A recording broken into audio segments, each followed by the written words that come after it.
Hi, நான் மேகலா.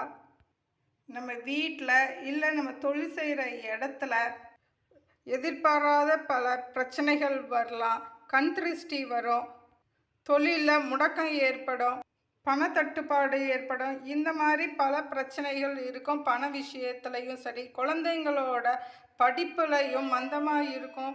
இந்த மாதிரியெல்லாம் இருந்தால் அந்த பிரச்சனையில் இருந்து நம்ம விடுபடுறதுக்கு இந்த அஞ்சனக்கல்லை நம்ம பூஜை அறையிலையும் வைக்கலாம், தொழில் செய்கிற இடத்துல வைக்கலாம், குழந்தைங்க கையிலையும் அவங்க பென்சில் வைக்கிற டப்பாவில் கூட வச்சு அனுப்பலாம்.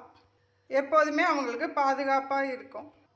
பூஜை அறையில் வைக்கும் பொழுது இந்த மாதிரி ஒரு கண்ணாடி பவுல் எடுத்து இந்த கண்ணாடி பவுலில் பாதி அளவுக்கு இந்த கருப்பு உப்பை பரப்பி அதற்கு மேலே இந்த நாணயங்களை வைக்கணும்.